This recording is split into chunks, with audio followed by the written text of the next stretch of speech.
বিয়েটা ফ্যামিলির প্রেশারে হয় না, বিয়েটা হয়েছে তোমার নিজের ইচ্ছা। তুমি একই সাথে দুজনের সাথে প্রেম করতে। দেখো মিতু, আমি ওই পোলাই না। কথা বলছিস, একটা কথা মনে রাখ, যেই দিন তোর লাগে আমার দেখা হইব, আমি তোর লাইফটা হেল করে দেব।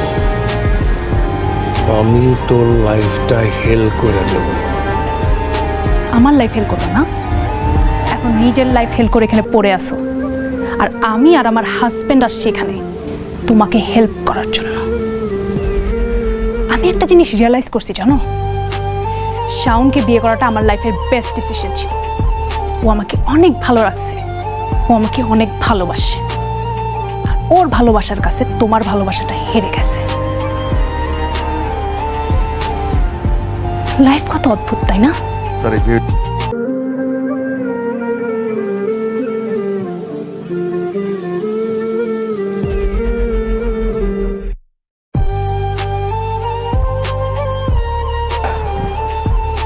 আসসালামু আলাইকুম। আপনি কি মিস্টার শাওন? জি। কিছুদিন আগে আপনার গাড়িতে একটা বাইক অ্যাক্সিডেন্ট হয়েছিল, right? G, that was an accident. উনি? আমার ওয়াইফ মিতু। ও, আপনিই মিতু? জি। শাওন সাহেব, সেদিন যে অ্যাক্সিডেন্ট করেছিলেন মিস্টার জনি, আজ সকালে হসপিটালে চিকিৎসাধীন অবস্থায় মৃত্যুবরণ করেছেন।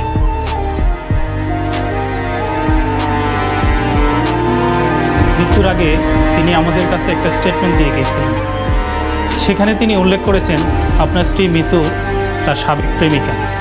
তিনি আরও উল্লেখ করেছেন ঘটনাটি আপনি জানার পরে পরিকল্পিতভাবে তাকে হত্যার চেষ্টা করে যাচ্ছেন।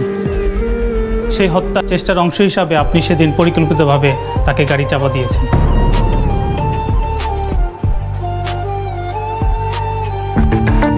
যেহেতু ওনার জবানবন্দিতে আপনাদের নাম উল্লেখ করে গিয়েছেন, সেহেতু বিশেষ তদন্তের স্বার্থে আপনাদের দুজনকে আমাদের সাথে থানায় যেতে হবে, প্লিজ।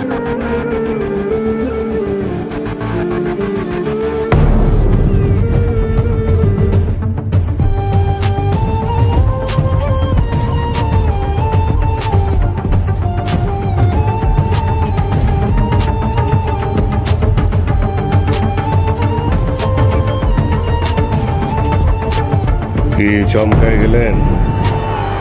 হিসাব মিলে নাই। জীবনের হিসাবটা আমাদের হাতে থাকে না, কেবল হিসাবের ফলাফলটা থাকে।